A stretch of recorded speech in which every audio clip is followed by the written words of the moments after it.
¿Qué tal, amigos? Muy bienvenidos a Con Ánimo de Lucro, un espacio de información y análisis económico de confianza, un oasis para la economía entendida desde el lado correcto de la historia, desde la defensa de la libertad, la prosperidad y el respeto a la búsqueda de la felicidad.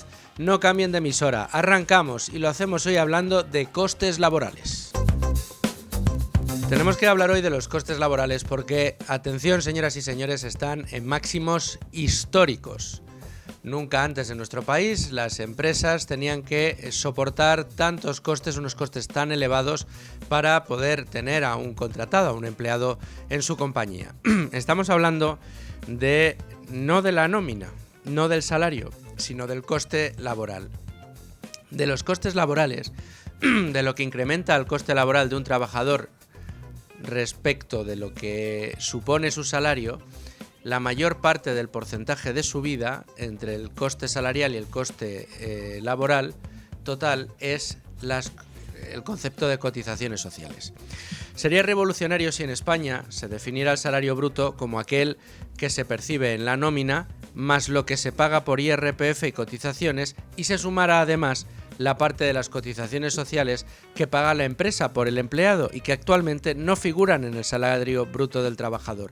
Unas cotizaciones que, dicho sea de paso, son la parte más gruesa de las cotizaciones sociales que abona un empleado. Es decir, de todo aquello que ustedes yo he cotizado toda mi vida, bueno, pues usted ha cotizado a la vista, ha sido consciente o venía reflejado en su nómina la parte que paga usted directamente de su nómina y la parte que no entra en su nómina pero que por usted paga el empleador, en este caso la empresa que le haya pagado a usted la nómina. Pues bien, esa parte, con esto de la parte correspondiente a la empresa, se oculta parte del dinero que usted le cuesta a esa compañía y que esa compañía no tendría que pagar de no ser porque le ha empleado a usted. Sería revolucionario, insisto, y positivo que todos los trabajadores fuéramos conscientes de todo el dinero que generamos al año, mes a mes, ya que también seríamos conscientes de lo que está costándole a la empresa que me emplea, que nos emplea a cada uno de nosotros. E indefectiblemente, el problema que subyace de esto, que sería revolucionario, es que nos enteraríamos de cuánto de eso que le costamos a la empresa se queda el intermediario. Un intermediario llamado Estado, que a través de Hacienda y Seguridad Social se queda con todo lo que le cuesta a la empresa y no percibe usted como trabajador. Y no le llega a usted como líquido a percibir en su cuenta bancaria. Estamos hablando de impuestos y cotizaciones sociales que actualmente ya alcanza de media casi un 50% de lo que cobramos. Sí, señores, los costes laborales están de media en España en 3.020 euros. El coste salarial 2.205. Coste salarial sin cotizaciones de parte del empleado. El coste total, insisto, 3.020 euros, el máximo histórico que hemos registrado en este año. 3.020 euros. Un coste laboral, un coste por empleado que se ha disparado desde que el señor Sánchez está en la Moncloa y así lo reflejan las gráficas que pueden ustedes consultar si quieren en la web del Instituto Nacional de Estadística. Les recomiendo que lo hagan, entren, vean que no les engañamos. El coste salarial por empleado es de 2.205 euros por mes y trabajador, el coste salarial total 3.020 euros. Casi 1.000 euros se van en el camino de media en cotizaciones sociales por trabajador. Un dinero que a usted le debería pertenecer, que no lo ve porque no lo percibe y que sin embargo le cuesta a la empresa. La diferencia entre lo que le cuesta a usted a la empresa y lo que recibe es lo que se queda, insisto, ese intermediario que ya está llegando al 50% de lo que ganamos. De media, insisto, en algunos casos bastante más. ¿Por qué les hablamos de este asunto? Bueno, pues porque los costes laborales con Sánchez, como les decimos, se han disparado y se encuentran en este momento en su punto álgido, en su punto más alto. Desde que gobierna Pedro Sánchez, estos costes laborales se han incrementado de media, luego lo veremos con Rubén Folguera, aproximadamente un 20%. Un dato que adereza otros conocidos en el día de hoy como el total de fijos discontinuos que no trabaja y que se ha triplicado. Los falsos indefinidos en inactividad alcanzan los 780.000 personas, 3 veces más que el nivel previo a la reforma laboral. ¿Y qué está haciendo mientras el gobierno? Bueno, pues empeorar la situación. Hoy conocemos que los convenios colectivos ya van a tener que incluir la jornada de 37 horas y media antes del final del año que viene, de 2025. Todo un aderezo a una ensalada laboral que lo que hace es incrementar los costes, por un lado, de contratar a los españoles, es decir, decirle a las empresas que contratar a las personas en España les va a resultar cada vez más caro, para que además trabajen menos horas, como acabamos de ver. Además, resulta que somos los españoles a los que más, los ciudadanos europeos a los que más nos han metido la mano en el bolsillo durante los últimos 5 años. Somos los europeos que más poder adquisitivo estamos perdiendo de media en la Unión Europea, si no los que más, de los que más, en el furgón, en la cabeza de la clasificación. De los que más poder adquisitivo hemos perdido hemos sido los españoles dentro del viejo continente, y resulta que seguimos siendo la mano de obra más barata, o de las manos de obra más barata del viejo continente. Pero fíjense en cómo será la cosa para que, siendo de las manos de obra más baratas de toda la Unión Europea, el Estado se siga quedando con la mitad y hayan disparado los costes laborales sin que usted lo haya visto. A medida que el gobierno ha hecho que sea más caro contratarle, ha conseguido que usted perciba menos. Y si a la empresa cada vez más le cuesta más y usted percibe cada vez menos, ¿quién se queda lo que queda? El que usted está pensando.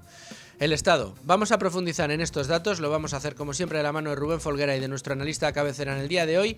Luego pasaremos por los mercados, por supuesto, pero antes vamos a echar un vistazo a la portada de Libre Mercado. Y echamos un vistazo a la portada de Libre Mercado, que empezamos contando la información de apertura en el día de hoy. Es que el gobierno comienza a ajustar cuentas con los autónomos. Pagarán más los que ingresen más de 1.700 euros al mes. Ya lo saben, el gobierno de Pedro Sánchez ha conseguido algo fantástico, y es que ha cambiado el paradigma de los autónomos en España. Los autónomos tenían una cotización, podían decidir si cotizar por la máxima, por la mínima o por cualquiera de las cotizaciones disponibles. En su gran mayoría los autónomos decidían cotizar por la mínima porque pretendían conseguir esos ahorros para su jubilación, el ahorro complementario a la pensión, pues de manera privada, y preferían tener más dinero disponible del que ganaban y generaban cada mes. Y esto el gobierno ha dicho que ya se acabó, que ahora los autónomos, quieran o no quieran, van a tener que cotizar por los ingresos que están generando. Bueno, pues ya tenemos la fórmula. El gobierno ya ha comenzado a ajustar las cuentas con los autónomos, y los que van a pagar más van a ser los que ingresen más de 1.700 euros al mes. Insisto, ingresen, no que ganen. Si ingresan 1.700, pero los costes que tienen que asumir para poder ingresar esos 1.700 son 700 euros, van a tener que pagar por 1.700, no por 1.000 euros de ganancias. Esta es la maravilla de la seguridad social que nos ha dejado el señor Escrivá.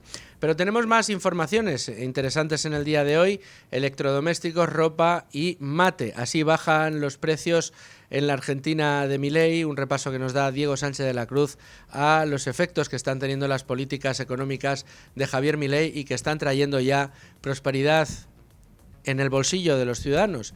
No como se está diciendo mucho ahora en estos días, donde hay muchos tertulianos que hablan de que en la Argentina de Milei se está disparando la pobreza, cosa que es absolutamente falsa. Se está reduciendo pobreza neta ya en este final de año en Argentina. Cuando se aplicaron los recortes y cuando se aplicaron las políticas de Javier Milei a principios de año, provocó un pequeño repunte de esa miseria debido a la inercia que se llevaba y a las medidas puestas en marcha, pero ya hoy esos efectos positivos de las políticas económicas de Milei están surtiendo efecto y está redundando en el bienestar de los argentinos. Tenemos más informaciones. Sumar dispara el gasto populista.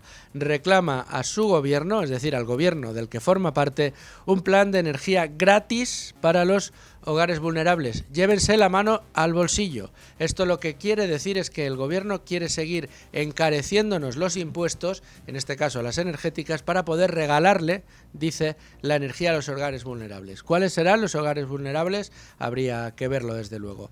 Y otra información destacada hasta ahora en la portada de Libre Mercado: ¿Qué hacen con su dinero los españoles que ganan la lotería?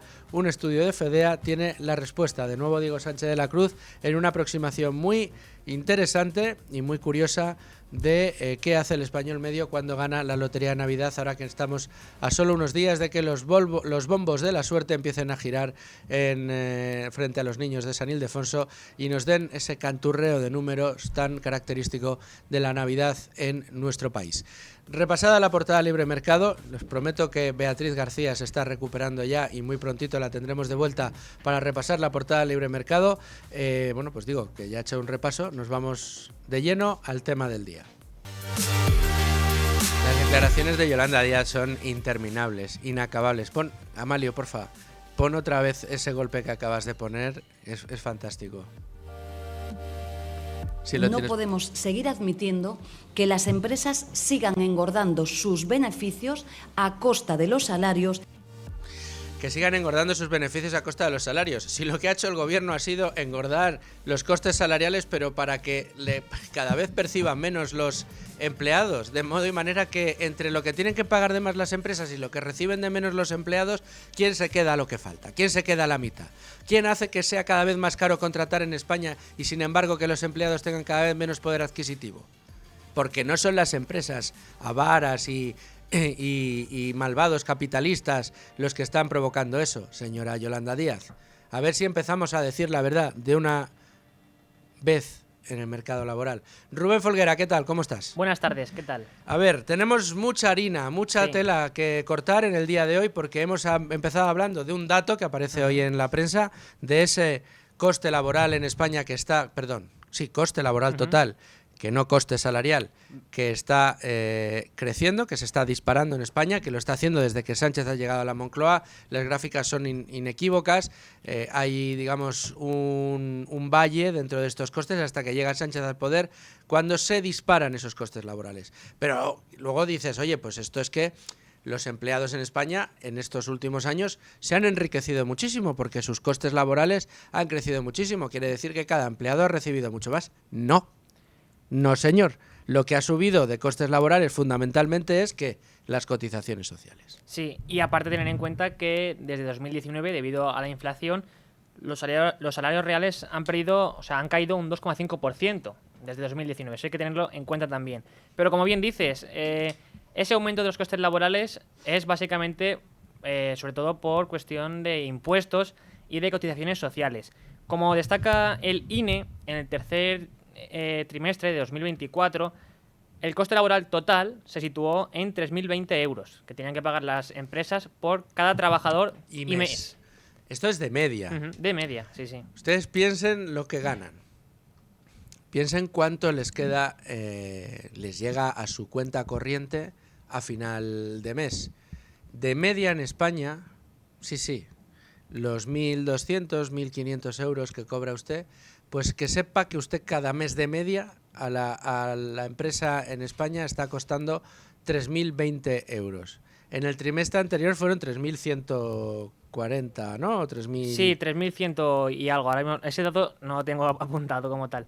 Pero si cogemos la media de los 3 primeros trimestres de este año, tenemos que de media, ¿no?, el coste laboral total ha sido de 3.064 euros por trabajador y mes. Lo cual, si hacemos la tasa de variación con la media que se registró en los primeros 3 trimestres de 2019, vemos que han aumentado un 18,30%. Casi un 20%. Es decir, los costes salariales. Digamos, laborales. Los costes laborales, sí. Perdón, eso es.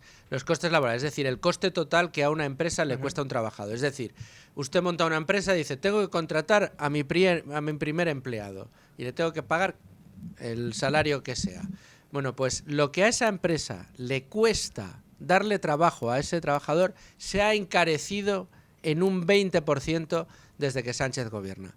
Es decir, dicho de otra manera, la dificultad para contratar a alguien en España se ha disparado un 20% desde que gobierna Sánchez, porque es una dificultad, porque es que además de encarecer el coste de contratación para el empleado, un coste de contratación cuyo encarecimiento redunda únicamente en las arcas del Estado, o casi únicamente en las arcas del Estado, porque no redunda en que haya un mejor salario para ese trabajador, sino que lo que se está metiendo de sobrecoste es un sobrecoste que se va directamente a las arcas del Estado vía Seguridad Social o vía IRPF, bueno, pues eso es una de las cuestiones por las que en España cada vez resulta más difícil contratar, por las que en la España de Sánchez hay muchas empresas que no son capaces de crecer porque lo que les están haciendo crecer son los costes, ya no los derivados de la inflación, del incremento de costes de la energía eléctrica que tienen que utilizar para dar sus servicios o generar sus productos, ya no solo el incremento de costes que puedan tener por la vía de seguros que haya que contratar, sino que para contratar a cada uno de los empleados ya se les ha encarecido en lo que va de legislatura al señor Sánchez de media un 20, casi un 20%. Sí, y si nos fijamos en el coste salarial, en concreto, si comparamos la media de los 3 primeros trimestres de 2019 con la media de los 3 primeros trimestres de 2024, tenemos que este encarecimiento es del 16%. Y como bien decías, buena parte de esto se debe al aumento de las cotizaciones sociales, porque si nos fijamos en cómo han aumentado los costes laborales y salariales con respecto al año 2023, tenemos que el tercer trimestre, o sea, si comparamos el tercer trimestre de este año con el del 2023, un 4,5% es lo que han aumentado las cotizaciones y un 5,2% todos esos costes adicionales extrasalariales que se denominan a los que tiene que hacer frente todo empresario por trabajador cada mes. Por tanto, esto lo que nos viene a decir es que frente al aumento del 4,4% en este año y del 4,1% de costes laborales y salariales respectivamente, vemos que lo que más aumenta de estos componentes es precisamente los impuestos, las cotizaciones que deben hacer frente los empresarios. Dicho de otra manera, lo que está incrementando el gobierno, insisto, desde que Sánchez llegó a la Moncloa, es el dinero que las empresas tienen que pagarle al Estado para poder contratarle a usted. No una obligación que podría entenderse de un partido que se llama socialista y que está coaligado con uno que se dice comunista, que sería, oiga, pues le va a pagar usted más, ¿no? Vamos a subir los salarios mínimos de una manera tremenda, ¿no? Para que cada vez haya gente más pobre, que al final es para lo que sirve subir el salario mínimo interprofesional, como se ha demostrado. No. Lo que ha hecho este gobierno con los costes laborales es dispararlos para que se drenen muchas más recursos al Estado, no para que usted cobre más. Esto debemos entenderlo, esto es muy importante comprenderlo, porque en España uno de los deportes nacionales preferidos de nuestros políticos es ocultarnos todo lo que nosotros ganamos pero no vemos. Todo lo que nosotros generamos como trabajadores, como empresas, como autónomos, pero no vemos. Los autónomos y los empresarios terminan viéndolo, porque al final cobran las facturas, generan la riqueza y año a año tienen que pagarle, transferirle buena parte de esa riqueza al Estado en forma de impuestos y de cotizaciones sociales de sus empleados. Pero el empleado no lo ve. Y cuando hay un presidente de la COE que un día tiene una muy buena idea y dice que lo que hay que hacer es que el empleado conozca todos los costes laborales asociados a su puesto de trabajo, es decir, lo que de verdad le cuesta a la empresa, al empleador, para que se dé cuenta, de paso, de todo lo que se lleva el Estado de lo que él gana, y que es, como les estoy diciendo, prácticamente la mitad, si sumamos las cotizaciones sociales de parte del empresario. Cuando un empresario, el jefe de la COE, dice esto, se le echa absolutamente todo el mundo encima. Todo el mundo encima. ¿Por qué? Pues porque los políticos de este gobierno saben que no sería asumible tener una población que, en términos generales, fuera consciente de hasta dónde le están metiendo la mano en el bolsillo. Piensen ustedes una cosa. Imagínense, por un momento, que ustedes recibieran su nómina bruta cada mes en la cuenta del banco. Y que fuera el banco, y no su empresa, quien le aplicara las retenciones. Todas las cotizaciones sociales y todos los impuestos de IRPF. Usted recibe íntegro en el banco lo que usted le está costando a la empresa, ese coste salarial total. Usted lo recibe en la nómina y el banco automáticamente le señala a usted de todo eso que ha recibido lo que no puede tocar, de lo que no puede disponer, porque eso se lo va a llevar el Estado. Si eso sucediera, y piénsenlo por un momento, y fuera generalizado en las nóminas de todos los trabajadores por cuenta ajena de este país, imagínense qué podría llegar a pasar. Y no les estoy diciendo que puedan disponer del total y que luego se lo reclame Hacienda, que eso ya sí sería súper revolucionario.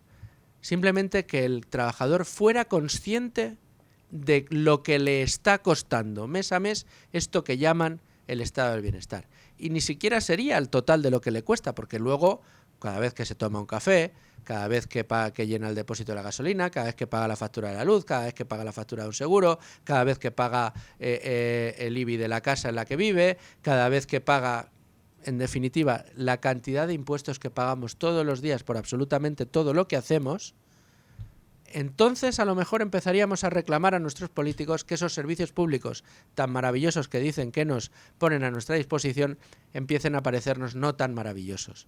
Que empecemos a tolerar peor tener que hacer una cola en un centro de salud. Que empecemos a tolerar peor que no nos deflacten la tarifa del IRPF. Que empecemos a tolerar peor que nos vuelvan a subir los impuestos a los alimentos básicos en los supermercados. Empezaríamos a no tolerar tanto que se nos trate como si fuéramos ganado en muchas ocasiones a los que hay que ordeñar convenientemente todos los meses. Pero es que no queda aquí la cosa, porque las noticias de hoy no se detienen únicamente en el dato del récord histórico en costes laborales en España.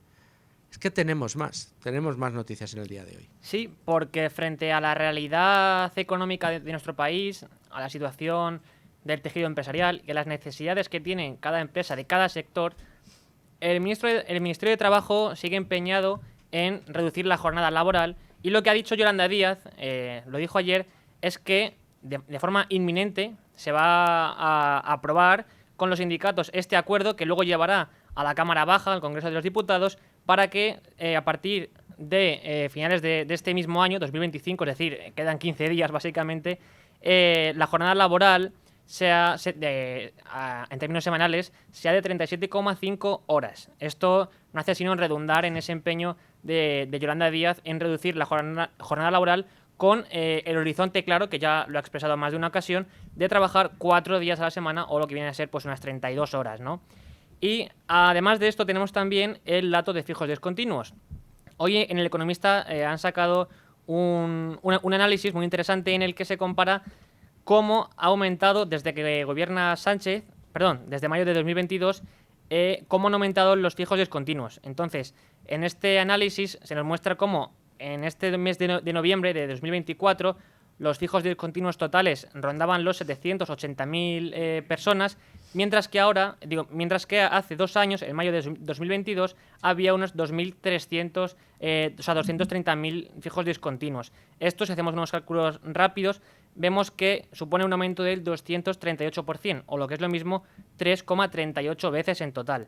Y de esta forma, si tenemos en cuenta que estos fijos discontinuos actuales suponen en torno al 8% de la cifra total de desempleados, si lo agregamos al total de desempleados que dan las cifras oficiales, tendríamos un dato de paro bastante peor, porque en lugar de 3,1 millones, serían 3,36 millones las personas que estarían paradas. El dato de los fijos discontinuos en inactividad es un auténtico drama, porque es una situación precaria que viven muchas personas en España, ya cerca de 1 millón, esos 780.000, y lo hacen además sin que su problemática figure en ninguna de las estadísticas que se utilizan para tratar de tomar medidas que ayuden a paliar los problemas. Lo que estamos haciendo es cambiándole de nombre a los parados para que estos no engorden las filas del paro. Y esto es un auténtico drama. Y esto es lo que ha merecido el famoso asterisco que vemos en las cifras de Eurostat cada vez que se refieren a los datos de empleo y paro en España. Unos datos que no son homologables con el resto. Y esto es así. Esto es así. No tenemos un drama laboral como el que hemos llegado a tener, como el que tuvimos después de que estallara la burbuja inmobiliaria y empezaran a quebrar inmobiliarias y constructoras. Evidentemente, no tenemos ese drama laboral ahora. Lo que tenemos es una miseria laboral tremenda, con unos salarios mínimos extendidísimos que se han convertido en el salario modal en España, es decir, que en España ya ser clase media es el que gana el salario mínimo interprofesional, con lo cual imagínense cómo es la clase media en España, equiparable a clase baja en cualquier otro país desarrollado de nuestro entorno. Estamos bajando los estándares de los países desarrollados que nos rodean. Nos han pasado Portugal y Grecia, por no hablar de Irlanda. Irlanda hace unos años, aunque ustedes no se lo crean, estaba como nosotros o peor. Era dentro de los países PIGS que les llamaban. Nos ha pasado, vamos, es el país de la Unión Europea con la renta per cápita más alta, Irlanda. Y creciendo y subiendo. ¿Todo por qué? Pues porque ha puesto las condiciones para que las grandes empresas quieran irse a instalar a Irlanda. Y dan trabajo, y trabajo de calidad, y trabajo mejor remunerado. Y esto ha permitido que se genere más riqueza, que se cree más actividad. Y esta actividad ha generado más empleo y de mejor poder adquisitivo, de mejores remuneraciones. Esto es lo que ha pasado en Irlanda. ¿Y no se puede hacer aquí en España? Por supuesto. Pero si lo que hacemos es esconder a los parados debajo de la alfombra, llamarles de otra manera, decir que aquí todo está muy bien, que todo es... Es que los 780.000 empleados que aparecen como fijos discontinuos en inactividad, dentro de las estadísticas de la señora Yolanda Díaz, aparecen como empleados con trabajo fijo, con trabajo indefinido, y no trabajan. Esta es la realidad de los datos que tenemos. ¿Pero creían ustedes que hemos terminado? No, todavía quedan más cosas. Sí, porque hoy Beatriz García, la redactora jefe del Libre Mercado, publica que el gobierno comienza a ajustar cuentas con los autónomos, porque pagarán más los que ingresen más de 1.700 euros al mes. Como bien destaca Beatriz en esta noticia, tenemos que, debido a esta adaptación que propuso el ministro José Luis Escrivá del sistema de cotización de los autónomos, en lugar de cotizar por la base que ellos elijan, va a ser el gobierno el que les exija cuánto tienen que pagar, y entonces aquellos que ganen en términos de ingresos entre 1.700 y 1.850 euros tendrán que pagar unas cuotas de 350 euros, es decir, 22,68 euros mensuales más de lo que ya estaban abonando en 2024.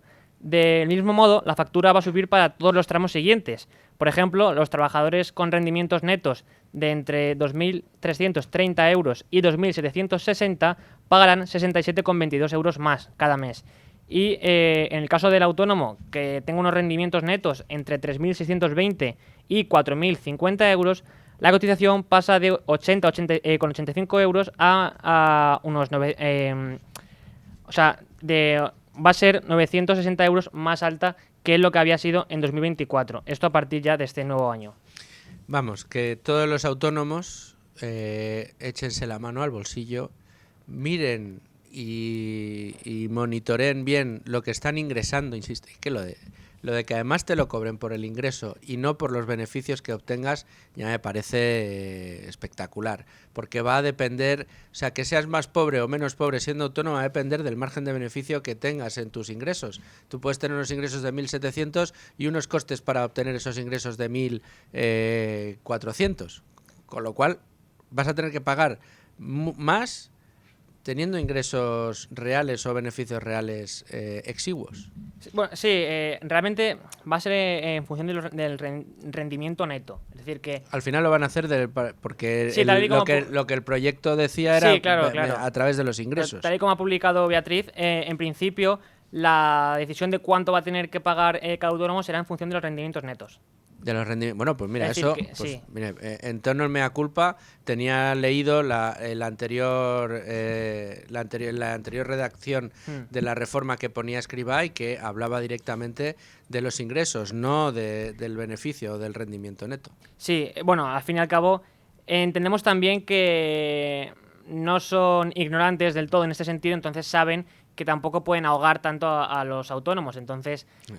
Ahí podríamos discutir. Podríamos discutirlo, pero quiero decir, al fin y al cabo, la realidad se cae por su propio peso y si no toman en cuenta el rendimiento neto, sino los ingresos brutos, está claro que va a haber un drenaje de autónomos, va a desaparecer muchos autónomos y, aparte de esto, va a haber una caída en los beneficios que puedan tener estos empresarios, que hay que tener en cuenta una cosa, y es que como repetimos siempre, el tejido empresarial español no se compone de grandes empresas. Más de 50 empleados solo tienen el 1,14%, según datos de octubre que proporciona el Ministerio de Industria, que se pueden encontrar en la web de este ministerio. Por tanto, gravar todavía más a los autónomos sin tener en cuenta el rendimiento neto, sino los ingresos brutos, sería ya el acabose para ellos, naturalmente.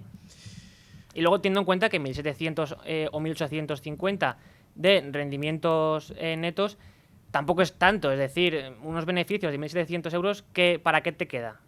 Para bastante poco. No, bueno, pero que eso ya es lo de menos. O sea, Sí, para sí. mí, o sea, quiero decir, lo que más llama la atención es que un régimen como era el de los autónomos, que era elegido por buena parte del tejido productivo en España, por muchas personas que se autoempleaban, que decidían prestar sus servicios, se está viendo atacado desde numerosos frentes. Desde los famosos galimatías jurídicos en los que están muchas empresas implicados por esto de los falsos autónomos, hasta pues el cambio en la forma de cotizar de los empleados por cuenta propia. Lo que se está haciendo es perseguirlos, es perseguir su actividad, porque lo que pretenden es poder sacarles todavía más a estos autónomos de lo que estaban pagando. ¿Por qué? Pues porque es evidente, porque las cuotas que se pagan en España para dedicarlas a la seguridad social, las cuotas de la seguridad social no son capaces de hacer frente a los gastos de pensiones en España. Esto es así, no cubren casi ni la mitad del coste en pensiones, con lo cual hay que tirar de impuestos. ¿Qué es lo que quería hacer el señor Escrivá? ¿Por qué vienen todas estas reformas a colación? Porque lo que quieren es meternos todavía más la mano en los bolsillos, quieren que las cotizaciones sociales sean cada vez más altas. No en vano las han disparado desde que han llegado al gobierno, y lo quieren hacer también a los autónomos. No toleran que el autónomo sea libre de decidir por cuánto quiere cotizar, sabiendo que eso le va a implicar una mayor o menor pensión el día que se jubile. Pero claro, si uno hace una sencilla cuenta y lo que deja de pagar si paga la mínima en lugar de la máxima, esa diferencia la va metiendo, por ejemplo, en un ETF al S&P 500 o invirtiendo en bolsa en gestión pasiva a largo plazo muy diversificada, cuando llegue el momento de la jubilación va a obtener seguramente muchos más recursos de los que hubiera tenido si hubiera pagado la pensión máxima. Totalmente, pero luego es gracioso, ¿no? Porque hay economistas como Eduardo Garzón, por ejemplo, que dicen que no, que el sistema no está quebrado. Y no está quebrado porque se llevan a cabo estas reformas, lo cual es un razonamiento circular, ¿no? O sea, más bien es al revés. Se llevan a cabo estas reformas porque si no quebraría directamente. Por tanto, sí, es un sistema quebrado. Claro, lleva la reforma de, pues mira, lo pasamos a presupuestos generales Claro. del Estado, se pide más deuda pública y así los impuestos futuros irán pagando este gasto presente. Y ese es un círculo vicioso Y mientras- que conduce a la insostenibilidad del sistema. Y mientras que el Banco Central Europeo siga comprando nuestra deuda, entre otros, pues podremos seguir financiando este gasto. Este déficit, mejor dicho. En fin, vamos a hablar con nuestro analista de cabecera del día de hoy. Él es Manuel Llamas. ¿Qué tal, Manuel? ¿Cómo estás? ¿Qué tal, Luis Fernando? ¿Cómo estás? Estamos con récord de costes laborales. ¿Qué te parece? Desde que gobierna Sánchez, los costes laborales se han disparado un 20%. Somos una de las manos de obra más baratas de la Unión Europea, Manuel. Somos una de las manos de obras a las que más nos han subido los costes laborales. Pero, sin embargo, hemos perdido poder adquisitivo en los salarios reales. ¿Quién se ha quedado en la diferencia, Manuel? Bueno, pues la diferencia, aquí hay lo que es récord absoluto, no solo es incremento de costes laborales, sino también incremento de recaudación. Hacienda nos quita casi la mitad de lo que ganamos y eso es clave. Fíjate, por un lado tenemos incremento del 20% de los costes laborales, pero al mismo tiempo estancamiento, incluso caída de la productividad. Entonces, ¿eso qué significa? Significa que mayores costes laborales e idéntica productividad o menor productividad, eso se acaba traduciendo en destrucción de empleo. Porque la única forma de elevar el sueldo real de los trabajadores una vez descontada el efecto o el impacto de la inflación es mediante el incremento de la productividad. Pero en este gobierno, bajo este gobierno en los últimos años, se ha apostado por algo que es terrible, que genera graves distorsiones, que es elevar por ley los sueldos. Y eso lo ha hecho el gobierno elevando el salario mínimo interprofesional, que es el umbral mínimo a partir del cual un trabajador no puede trabajar legalmente en España. ¿Y esto en qué se traduce? Se traduce en un incremento sustancial de la economía sumergida y se traduce muy especialmente en la destrucción de puestos de trabajo. Aquellos trabajadores que son menos productivos, cuyo valor añadido es inferior al coste laboral, a lo que le cuesta a la empresa, directamente se ven condenados al paro, son carne de despido, por así decir, y al mismo tiempo hay un efecto que no se ve, que es el de la menor contratación.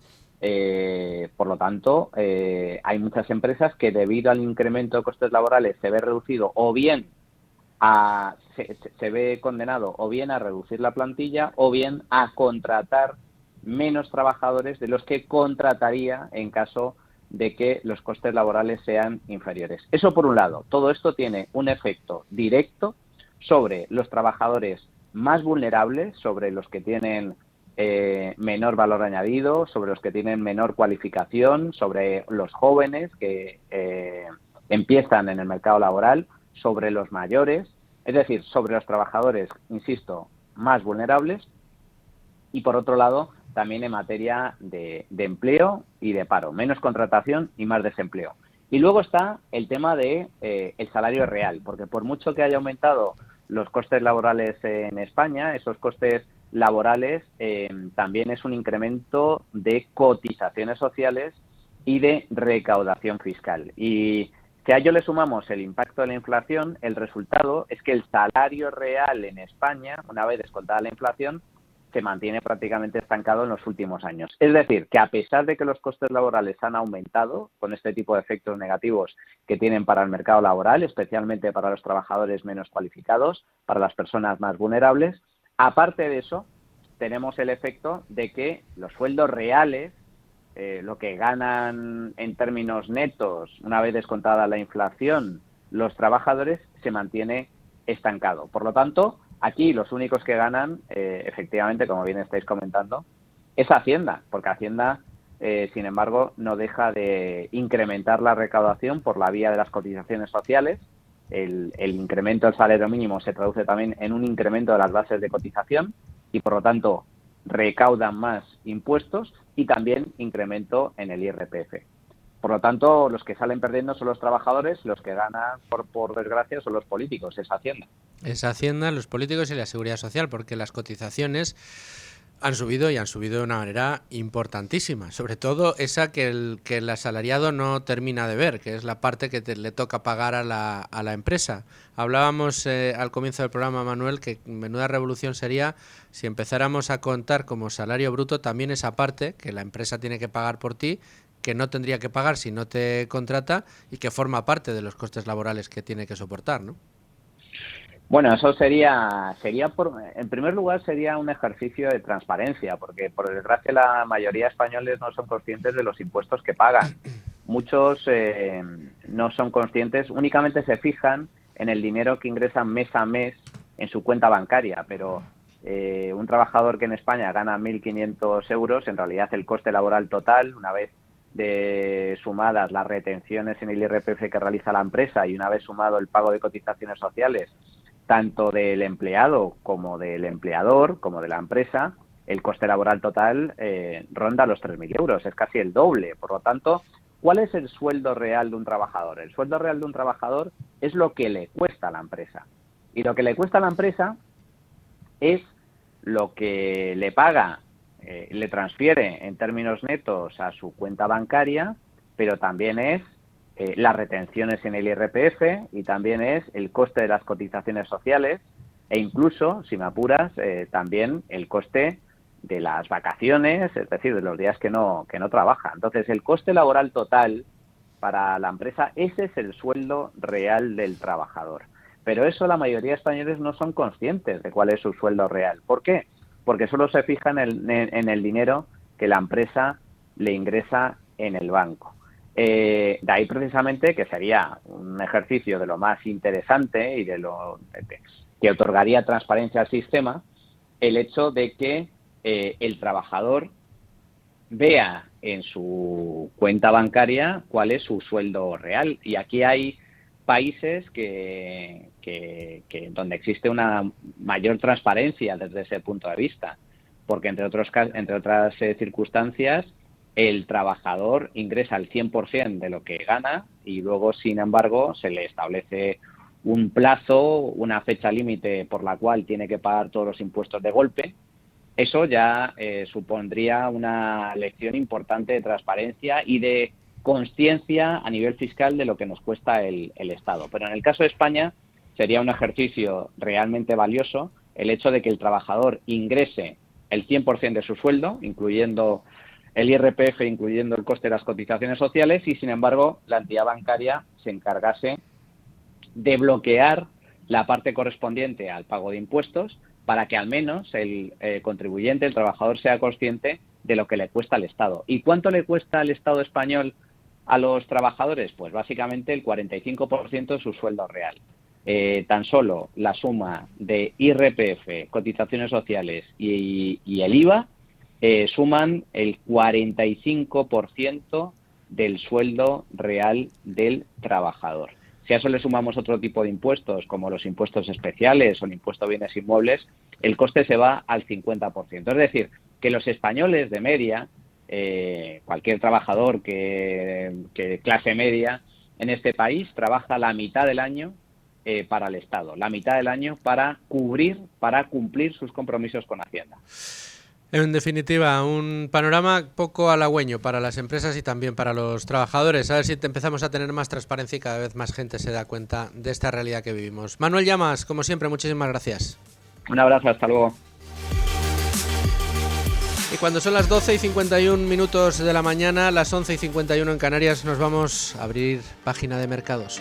Página de mercados hoy, además, con un analista de cabecera importante. Él es el asesor de Numantia Patrimonio Global. Tengo el gusto de saludar ya a Emérito Quintana. ¿Cómo estás, Emérito? ¿Qué tal? Muy buenos días. Muy buenos días. Te pido disculpas porque hoy voy un poquito más apretado de tiempo y vamos a tener algún minuto menos de los que ya me gustaría a mí poder tener contigo. Déjame que te cuente en un primer vistazo qué es lo que está haciendo ahora mismo el principal indicador de nuestra bolsa. Arrancaba con caídas importantes esta mañana. En este momento se anota un ligero 0,57% después de la caída fuerte de ayer, que cayó un 1,6%. En este momento cotiza en 11.653 puntos, por debajo de los 11.700 que registraba ayer a esta hora y castigado por el mal comportamiento de Wall Street en el día de ayer. ¿Y qué es lo que tenemos en agenda, Emérito? Bueno, pues todo el mundo parece estar pendiente de la decisión que vaya a comunicar hoy la Reserva Federal. A todas luces, todo el mundo espera, y ya está descontado, que va a bajar otro 0,25% los tipos de interés. Dicen los analistas, Emérito, que es un recorte hawkish, porque mientras recorta va a decir que no va a tener prisa en volver a recortar en el próximo año. Y todos los analistas, insisto, todas las bolsas parecen muy pendientes de las políticas monetarias en este momento. ¿Compartes esa preocupación? ¿Es uno de los valores que miras tú? ¿O tú este ruido de mercado no te convence? A ver, por lo general no. A veces me entero de lo que piensa hacer la Reserva Federal y cuáles son las expectativas sobre ello por ti. Y no lo he mirado antes porque no me importa mucho. Pero sí que es verdad que tú puedes tener una cartera que le vaya bien con una situación o con otra. Cuando todo el mundo estaba preocupado porque subieran los tipos de interés, yo recuerdo cuando trabajaba en la aseguradora que estábamos deseando que subiera, porque según los escenarios, si subían los tipos de interés, aumentaba el patrimonio neto y aumentaba la solvencia. Entonces, en el fondo hemos tenido aseguradoras estos años que se han beneficiado por la subida de tipos. Había que seleccionarlas bien, su relación entre activo y pasivo, y es lo que podía ocurrir. Pero luego pueden fijar sus inversiones en renta fija a tipos altos y ya está, y que no les afecte tanto de nuevo una bajada de tipos. Para el inmobiliario sería al revés, ¿no? Si suben los tipos valen menos los inmuebles y si bajan suben. Que puedes hacer una cartera equilibrada, bastante neutra a tipos de interés, me refiero. No, claro, por supuesto. De todas maneras, en esto de los tipos de interés, que se supone que es la herramienta que tienen los bancos centrales para tratar de tener embridada la inflación, y resulta que estamos bajando tipos y lo que vemos, y tenemos también noticia ahora, la inflación de la eurozona sube 2 décimas en noviembre. dice el titular, menos de lo esperado, como diciendo es un buen dato, pero lo que está claro es que estas bajadas de tipos de interés han empezado vendiéndonos que la inflación, el fenómeno inflacionario se había acabado, cuando lo que estamos viendo es que las tensiones de la inflación continúan al alza, y el hecho de que la Reserva Federal, lo que se espera es que diga que no va a tener prisa en volver a bajar los tipos, es porque observa esas tensiones inflacionistas al alza, claro. Sí, bueno, el peligro para los inversores es valorar las cosas teniendo en cuenta el tipo de la Reserva Federal más una prima de riesgo, ¿no? Decir, no, los tipos están al 0 y un 4% del riesgo, pues yo descuento esta empresa al 4% y claro, esto sale un valor altísimo. Hay que valorar con la rentabilidad esperada de tu mejor alternativa. Si tienes una buena empresa que te da un 10% al año, pues la siguiente empresa da igual riesgo, ¿a cuánto descuentas el futuro? Pues al 10%. Y te da igual que los tipos estén al 2, al 3 o al 4. Correcto. Y entonces, Emérito, ¿qué sectores consiguen sacarnos de estas dinámicas? ¿O qué tipo de empresas está bien mirar para, pues eso, tener nuestro dinero a buen recaudo a largo plazo, y que cada vez que vemos los titulares de que si la Fed va a subir o bajar, si el BCE va a bajar o a subir los tipos de interés, no estemos nerviosos?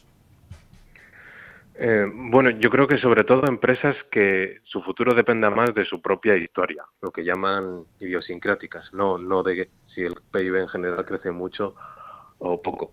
Es verdad que las empresas más maduras pues ya crecen más o menos al ritmo del PIB o al doble que el PIB. Pero si tienen una historia concreta, pues si la analizas la empresa te puedes aislar un poco más del exterior. Incluso en temas inmobiliarios, una de las empresas que tenemos, que se llama Sanyo Corporation, tiene terrenos en la costa de Florida y va desarrollando inmuebles allí. Y crece porque hay refugiados fiscales que huyen de estados con más impuestos y se van a Florida. Y hay una masa crítica de personas ahí y el aeropuerto está cada vez más congestionado. Pues hombre, tienes que entender la zona y el posible futuro de esa empresa al margen de los tipos. Otra empresa que estamos comprando ahora mismo tiene tiendas de lujo, de relojes Rolex y Patek Philippe, Watches of Switzerland Group, que se espera que vaya a crecer mucho en Estados Unidos en el futuro. Pues hombre, eso puedes estudiar por qué el lujo siempre va a existir, o si los jóvenes van a seguir o no comprando relojes de lujo suizos, y cuál va a ser el posible futuro en Estados Unidos. Pero también te da un poco igual una subida de tipos de interés más o bajada. Alucina mucho a la gente, Emérito, muchas veces cuando hablamos con especialistas como tú, que os dedicáis profesionalmente a la inversión, que invertís vuestro patrimonio y también el de vuestros clientes en distintos vehículos, bueno, en distintas acciones en este caso, que habléis, digamos, de esta manera de lo que se dice la macro, ¿no? De esos vaivenes de los bancos centrales o de lo que suceda en este o en aquel país. Pero todo tiene un sentido, ¿no? Y el sentido al final es esa inversión con cabeza a largo plazo y no pendiente de lo que haga una curva o de la figura que está realizando la cotización en no sé qué minutos de no sé qué compañía, ¿no? Sí, eso está claro. No tiene mucho sentido intentar lo que se llama time the market, ¿no? Intentar decir ahora entro, ahora salgo, ¿no? Imagínate que estabas intentando hacer trading con Facebook hace 15 años para ver si la comprabas a 6, a 8 o a $10 y ahora está en 600. Pues no tenía mucho sentido, ¿no? Andar ahí comprando y vendiendo. Tenía sentido mantenerla a largo plazo. Incluso en cosas que son más arriesgadas, puede ser mucho más importante lo concreto de la empresa que la macro. Porque una empresa que tenemos más arriesgada, nueva, es AST Space Mobile, que va a crear una constelación de satélites para dar cobertura 5G directamente a un móvil normal sin modificar. Y eso pues depende de la ejecución y de la financiación y de la tecnología de ellos, pero no depende de lo que haga la macro en general. Mientras haya cientos de millones de personas con un móvil en la mano, pues serán potenciales clientes. Más claro agua, Emérito. Me encanta la claridad y la tranquilidad además con la que lo explicas, así que seguiré llamándote aquí en Con Ánimo de Lucro. Gracias. Muchas gracias a ti. Bueno, y con Emérito Quintana cerramos la página de mercados. Nos vamos a ir directamente a los servicios informativos de radio a escuchar el boletín de la una. Todas las noticias actualizadas. Hoy sesión de control en el Congreso. Siguen latentes y vivos esos casos de corrupción que están acechando al gobierno casi en pleno. Y luego no se vayan, que seguimos aquí. Tendremos a Nuria Richard para que nos hable del nuevo capítulo de Economía para quedarte sin amigos. No se vayan. Bueno, y continuamos Con ánimo de lucro y lo hacemos como siempre, como todos los miércoles, con mi compañera Nuria Richard, jefa de Cultura de Libertad Digital, alma mater de la pizarra de domingo de Economía para quedarte sin amigos, y precisamente por Economía para quedarte sin amigos estás aquí. Eso es, son los miércoles de Economía para quedarte sin amigos. Y qué ratito más bueno echamos, ¿eh? Y tanto. Pues bueno, llega... pues dime, porque sé que tenéis preparado uno prontito que le tengo yo muchas ganas. Una entrevista no vamos a desvelar todavía. Sí. Pero antes de este... Ese va a tener que esperar. ¿Cuál tenemos? Pues tenemos un clásico. ¿Que va a salir él? Pues el sábado. O sea, previo a la lotería. Claro, porque se trata... Previo a la lotería. Eso es, se trata de que todo el mundo lo escuche el sábado, como mucho el domingo, como mucho el lunes, porque se tiene que llevar la lección aprendida para la noche de Nochebuena, para la cena con la familia. ¡Ostras! Claro, lo llamamos las bombas navideñas. Claro, porque si es para quedarte sin amigos, pero no sin familia, ¿no? Sí. Hemos decidido que también te puedes quedar sin familia. Madre mía. Ojo al cuñado, ojo a la suegra. Eso es, cuando veas que decaiga ya un poco, que decae un poco la conversación, o que todo el mundo está metido en su móvil, que es algo que también pasa ahora mucho, ¿sí? Dices, venga, voy a soltar la primera bomba y voy a dinamitar esto. Y entonces ya llegas al postre súper animado. Venga, ¿y cuál es la primera que hay que soltar? Entonces, la primera bomba va a ser sobre vivienda, que sabes que es yo creo que uno de los temas del año. La vivienda, la inmigración. Sí, pues en este caso la vivienda. Ostras. ¿Pondrías tu casa a la venta? Pues la mayoría de las personas, cuando le preguntas si pondría su casa a la venta, te dice que no. Pero en cambio, si te hacen una gran oferta, la vendes. Ah, amigo. Esto parte de una noticia, de una anécdota que contó un periodista muy famoso inglés, que decía que su amigo se mudaba de Estados Unidos a Inglaterra y quería vivir en una casa, en un barrio que él eligió, y era imposible encontrar una vivienda. Pero ellos al precio que quería comprar. No, ni siquiera, no estaba en el mercado, no se ofertaba vivienda. Sabes que ahora el mercado de la vivienda, bueno, del pueblo de donde yo vengo, o sea, hay lista de espera tanto para alquilar como para comprar. No me digas. Hombre, Jolín. imposible. Bueno, pues este dijo, a ver, a mí me gusta esta casa y esta otra y esta otra. Y contactó personalmente con los dueños. Dindón se presentó allí, dice, vio la casa y dijo, mira, yo te ofrezco tanto. Y consiguió una casa. Y es que es muy diferente el poner tu casa a la venta, cosa que yo creo que produce en ti ya una desafección con esa vivienda, ya te entra cierta prisa, psicológicamente es un poco tortura, ¿sí? O simplemente que esté disponible tu casa. Tú a lo mejor no te has planteado vender tu casa, pero si te hacen una oferta, ¿por qué no? Eso le pasó a unos amigos míos en este pueblo que te digo, no pensaban mudarse, pero ya se han mudado y están en un chalet ahora de estos pareados, están encantados. Entonces, pero nosotros es que a lo mejor no te has parado a pensar ¿cuánto vale tu casa? Lo que sí que recuerdas es lo que pagaste por ella. Eso es. Pero ¿cuánto vale ahora mismo en el mercado? No, ni siquiera te lo has llegado a plantear. Eso Entonces es. llega alguien y te dice, oye, que te ofrezco tanto, y dices tú, ¿cómo Claro. es posible? ¿Cómo es posible? Entonces esta es la primera bomba. Claro, entonces lo que propone este periodista es que se cree una página web, imagínate, donde todo el mundo tenga la obligación de poner su casa a la venta, por un precio aunque sea que nadie te vaya Ridículo, a pagar. sí. Pero así psicológicamente tú ya estás disponible. Y el mercado de masas y de la vivienda se movería de otra forma. También proponemos como opción de vivienda la mini casa de Elon Musk, Ah, que es bueno. una pasada, no sé si la has visto, monísima. Sí, Una cocina, un son- salón monísimo, son ampliable, Minimonísimas. mini monísimas. A mí el Pero que lo minimalismo puedes- para vivir es una cosa que reconozco que me da urticaria. Claro, pero que lo puedes ampliar. Claro, es que llega un momento que también como pedimos el ladrillo, pues es muy difícil. Tú te irías a vivir, lo sueltas ahí en la cena de Navidad, A a la una casa. mini casa de Elon Musk. Si fuera una macro casa de lo más seguro. Yo también, eso es. A una mini casa Yo de le lo dije a más... Domingo, digo, yo en un Cybertruck también viviría. ¿Has visto ese que es como...? Sí. Bueno, Maravilloso. es tremendo el Tremendo. Cybertruck, que todavía... Yo que sí que conozco a alguno que ha pagado la reserva de la Cybertruck aquí en España. Ah, sí, Sí, claro, que todavía no está a la venta. Un amigo, no, pero ya, o sea, el día que llegue a España, ¿Ah, sí? el primer Cybertruck probablemente sea para este Por amigo favor, mío. yo quiero ir a verlo. Sí, no, cuando Cuando llegue, lo tenga. Cuando llegue vamos y le Que debe hacemos ser como unas una fotos. hormiguita al lado del Cybertruck, porque eso debe ser Sí, un tanque, gigante, o sea, es gigante. Pero mira, lo que sí que es muy curioso, hice un reportaje hace no mucho, la construcción industrializada también de viviendas residenciales, muy habitual para naves de polígonos industriales, etcétera. Pero también sirve para hacer casas, Claro. hacer vivienda residencial con materiales como el acero, muy poco de hormigón, pero sobre todo acero y otro tipo de materiales Claro. aislantes que las hacen incluso más resistentes Sí, que las sí. propias de ladrillo, son más rápidas de construir y mucho más versátiles. Desde Puedes hacer luego. las formas que quieras. Sí, sí, el del material que lleva la casa de Lomas es más resistente que el propio cemento. Fíjate. O sea, y más, claro, más barato. Bien, otra bomba que podemos saltar rápidamente, pues el empleo. Nos dicen que los europeos somos más vagos que los estadounidenses, nos lo dijo un noruego que gestiona un fondo de inversión petrolífero. Han echado las cuentas y es verdad que incluso, ¿cuántas horas dirías que de media que trabaja un alemán? Fíjate con la fama que han tenido. Un alemán al día. No, de media a la semana. Ah, de media a la semana. Aquí que estamos en 37,5, ¿no? Eso es. Pues echarán que 40. 37,2. Menos que nosotros. Fíjate. ¿Cómo te quedas? A eso va Europa.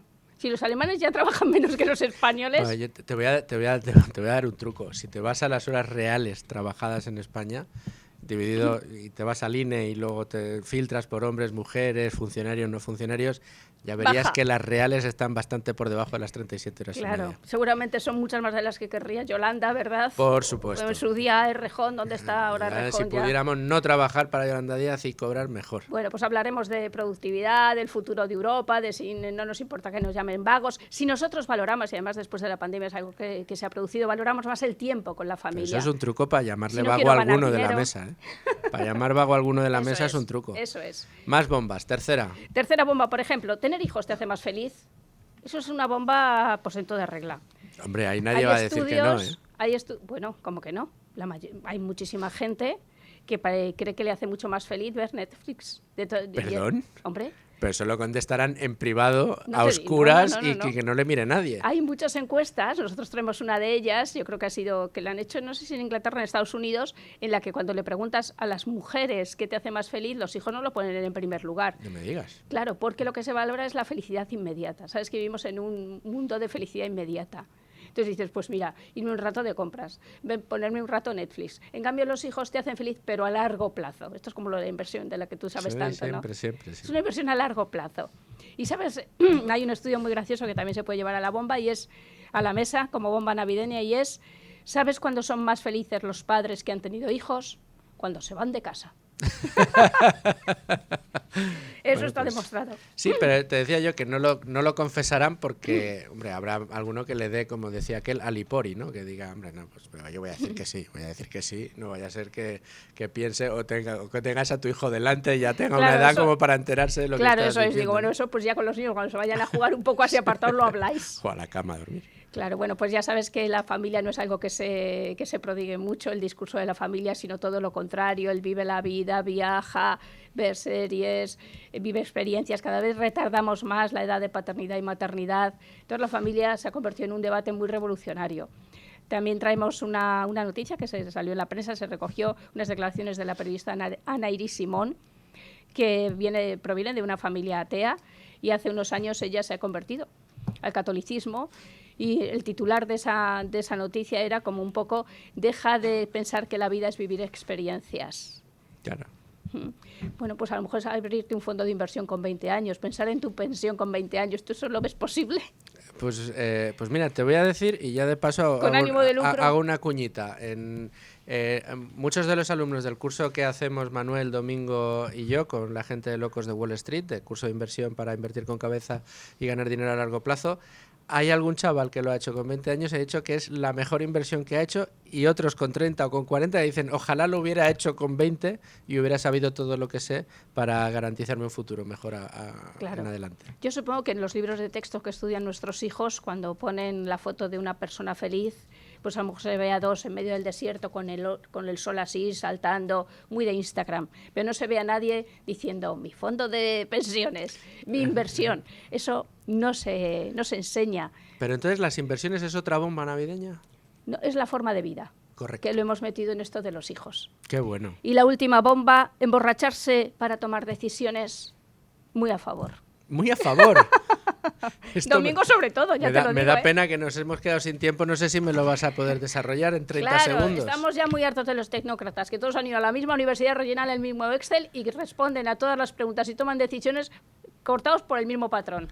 Pues que se tomen 2 Creatividad copas. y vida, 2 copas. Nuria, no nos lo perdemos el sábado. Eso es, a las 12 de la noche, perdón, el sábado en todas las plataformas de podcast y el domingo a partir de las 12 de la noche en Es Radio. Pues al que le haya tocado la lotería, tiene otra bomba más que soltar. Cruzo los dedos, los dedos. Ahí el número de radio. Nuria, muchas gracias. Un abrazo.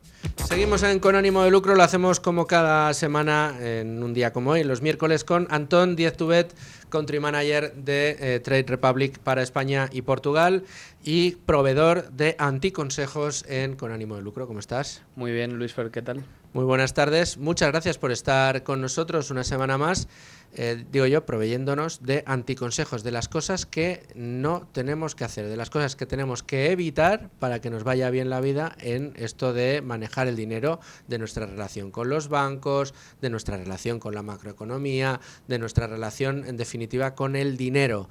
Y hoy tenemos un tema complicado, porque lo es. No es fácil explicarlo y que se entienda bien, pero importantísimo para no meternos en líos y en problemas serios con determinados productos que se ofrece a público retail, en mi modesta opinión, sin que se les tenga que ofrecer a público retail. El anticonsejo que nos traes, Antón, es: los productos apalancados no son aptos para invertir a largo plazo. Bueno, ahí tú has comentado algo mucho más importante y es si esos productos para el cliente minorista que igual no tiene conocimientos avanzados, porque para invertir con productos apalancados ya necesitas tener conocimiento avanzado, no un conocimiento medio, porque para ese tipo de producto hay que conocer mucho el mercado y hay que saber utilizarlos muy bien. Ahí has abierto otro melón y yo simplemente vengo a explicar por qué no son aptos para invertir a largo plazo. Y aquí déjame que elabore un poco más. Mucha gente, pues, cuando habla con sus amigos o habla con compañeros de trabajo, etcétera, pues se comenta, ¿no?, en distintas oportunidades de inversión, ¿no?, de si es buen momento para invertir en petróleo, si es buen momento para invertir en el VIX, el índice de volatilidad que hablamos de hecho una vez hace unos días aquí. Hay pues distintas conversaciones que pasan de, oye, hay esta oportunidad de invertir en este sector o en materia prima, etcétera. En ese sentido, la mayoría de los productos que están disponibles para invertir en ese tipo de sectores o materias primas están apalancados.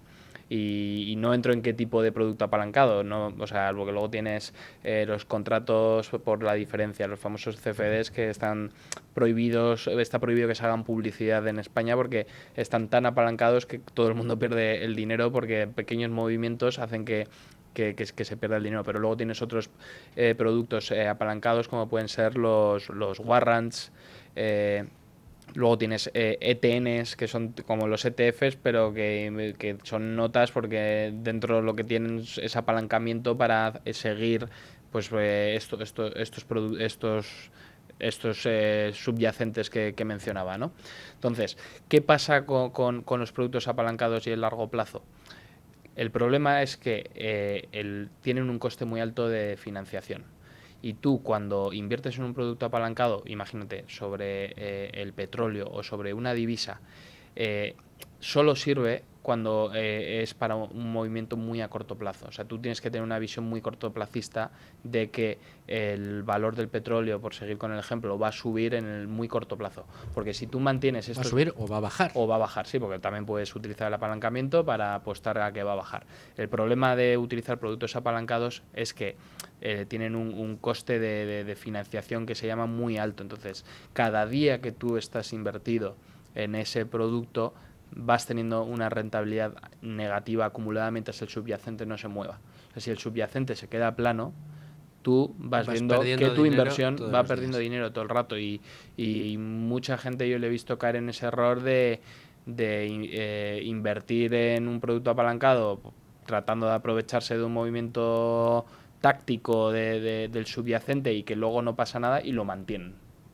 Porque ven que están perdiendo un poquito y dicen, bueno, pues ya subirá mañana o ya subirá pasado. Y a veces hay subyacentes que no pasa nada, ¿no?, que los precios se mantienen estables durante mucho tiempo. Y es una lastra el coste de financiación que acarrean estos vehículos, es una lastra porque te van haciendo perder mucho dinero, y puedes perder mucho dinero según los vayas manteniendo más a largo plazo. Entonces hay que tener mucho cuidado con estos productos. Porque te resta mucha rentabilidad, como bien dices, si se lateraliza el precio del subyacente, pero a mucho ojo si el strike llega y no llega en el sentido que tú querías. Pues ahí ya... Obviamente, o sea, ya no hablo de que encima la jugada haya salido al revés. Yo te hablo de cuando no pasa nada. Porque si tú inviertes en un ETF del SP500 y pagas un 0,05% anual, si el SP500 se queda plano durante un año, pues tú has pagado un 0,05% y además te has llevado el 1 y pico de dividend yield, y probablemente estés un poquito por encima del índice, ¿no? Pero con estos productos, si no pasa nada con el subyacente durante 6 meses o un año y tú lo has mantenido, vas a tener una rentabilidad negativa muy significativa, y hay mucha gente que no entiende, pero si está subiendo el petróleo y mi producto sigue cayendo un montón. Claro, pues llevas pagando comisiones de la comisión de gestión, la financiación, etcétera, y ya esa inversión es muy difícil que la vayas a rentabilizar, porque aunque haya un bandazo de un 15% arriba, tú estás muy abajo. Explícanos brevemente y de una manera que podamos entenderlo, sé que no es fácil, ¿qué significa esto de invertir apalancado? Bueno, invertir apalancado es, al final, hay muchos productos que utilizan financiación para darte una exposición superior a un subyacente. ¿Qué quiere decir esto? Que tú puedes apostar 3 veces, 10 veces, 100 veces a cómo va a fluctuar el precio de un activo, ¿no? Entonces tú puedes apalancarte 10 veces, es decir, tú dices, yo quiero tener exposición a la evolución del precio del petróleo, pero por 10 o por 3. Es decir, que invirtiendo 1, Claro. si te sale, recibes 10 por cada punto que Eso aceptes. es. Pero ese apalancamiento no sale de la nada. Es el un emisor, contrato que se llama. el emisor de ese producto necesita pedir financiación para darte esa exposición multiplicada sobre el subyacente, porque ellos tienen que comprar esa exposición multiplicada y eso tiene un coste, ¿no? Entonces, el problema de estos productos a largo plazo es ese coste constante de financiación que tienen ellos que manejar, y ahí es donde está el riesgo de mantenerlo a largo plazo. Pero invertir apalancado es eso, es tener una exposición multiplicada a la evolución de un subyacente. De hecho, lo puedes hacer para índices tradicionales, pues puedes encontrar ETNs, que son como los ETFs, pero más enfocados en este segmento del apalancamiento y materias primas. Tú puedes comprar 3 veces SP500 y participas 3 veces de la evolución del SP500, pero asumiendo te cuesta. el coste de financiación. Entonces, si lo mantienes un año y el SP500 te hace un 5% de rentabilidad, probablemente tú ese año hayas perdido dinero. Fíjate. Sí, es muy probable porque tienen costes muy altos de financiación. De hecho, yo siempre he pensado que este tipo de productos son productos únicamente diseñados para gente que sabe mucho de mercado, profesionales, que están todos los días, que tienen un convencimiento de cómo funciona y que saben exactamente qué les puede pasar si lo mantienen, si les cambia la tendencia, si aciertan o si dejan de acertar. Conozco grandes inversores, muy buenos inversores, que utilizan algunos de estos productos. Fundamentalmente ellos trabajan con venta de opciones, es decir, esa comisión o esa financiación lo que hacen es que ellos la reciben para comprar a un determinado precio una determinada acción en un momento determinado, ¿no? Yo no compraré esta acción hasta que no llegue a este precio, hasta que no baje hasta este precio. Y eso lo hacen mediante la venta de opciones. Pero el problema que tienen los productos apalancados, más allá de esta casuística en concreto que he contado, es que hay muchos mercados que operan de manera apalancada. Casi toda la rentabilidad que se ofrece en determinados productos relacionados, decías tú, con materias primas o con divisas, se hace mediante la compra o venta de productos apalancados. Claro, si un inversor particular ni siquiera sabe que está invirtiendo en un producto apalancado, no sabe el coste que está teniendo que asumir y el riesgo que se esconde detrás. Es decir, mucho cuidado con el largo plazo, mucho cuidado con este tipo de productos que no son, desde luego, fáciles de entender y que entrañan una serie de riesgos que en muchas ocasiones, de los que en muchas ocasiones no somos conscientes. Sí, no hemos entrado ni en el riesgo de esa sobreexposición apalancada y que el mercado juegue en tu contra, porque las pérdidas Pueden pueden llegar a ser brutales. ilimitadas, de claro, hecho. Claro, sí. O sea, sería una gran imprudencia que a un inversor con el conocimiento adecuado le permitan vender calls, ¿no? Pues sería una locura, ¿no? Pero todo puede pasar. Entonces, que ahí tienes una exposición ilimitada, ¿no? Porque si tú vendes una opción de compra, tú le estás dando el derecho de comprar a otra persona a un precio, ¿no? Pero tú estás obligado a vendérselo. Claro. Entonces, si esa acción teóricamente puede subir a un precio infinito y tú no tienes tus acciones ya, es decir, si tú no eres el propietario de las acciones, tienes que ir a comprarlas al mercado para vendérselas a esa otra persona al precio que tú le habías dicho que se ibas a vender. Entonces, teóricamente, esa acción puede subir infinito. Entonces, tu pérdida puede ser infinita, porque tienes que ir al mercado a comprar la acción a un precio infinito para dársela al precio a que tú habías acordado, que no es infinito, es por debajo. Entonces, es muy arriesgado. Es muy, muy arriesgado. Sí.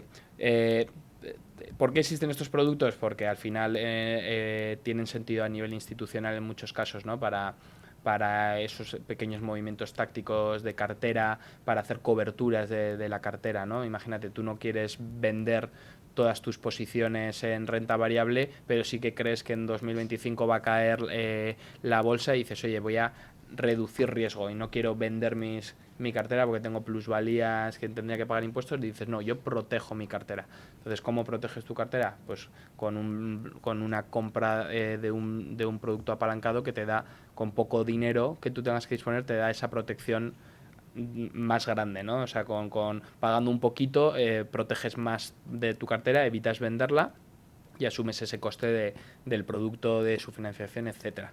Pero cuando lo haces a nivel especulativo y a largo plazo, pues es muy difícil que te vaya bien, o si tienes suerte y lo vendes pronto en el corto plazo y haces dinero, pues genial, pero... Desde luego. Antón Díez Tubet, muchas gracias, como siempre, por traernos este anticonsejo. Yo creo que de esto vamos a tener que hablar más y hacer igual hasta una colección de productos de los que, mucho ojo, no decir no lo contrates, pero mucho ojo, míratelo bien. Sí, o sea, si no eres inversor profesional o te dedicas a esto, es prácticamente como un casino, ¿no? Porque la bolsa se mueve por muchos factores ajenos a nosotros y muchas veces a las propias empresas o a tendencias macroeconómicas que no controlamos, y estás apostando a que suba o baja con mucho apalancamiento. Entonces, en realidad, es un poco el casino si se hace de esa manera. Una ruleta rusa. Sí, exacto. Bueno, pues muchas gracias de nuevo, como siempre, por estos anticonsejos, y te veo la semana que viene. Hasta la semana que viene. Y aquí, señores oyentes, terminamos el programa de hoy. Se quedan en la mejor compañía, la de Es Radio, y yo les espero aquí mañana a la hora de siempre para hablar de asuntos de su interés. Hasta mañana.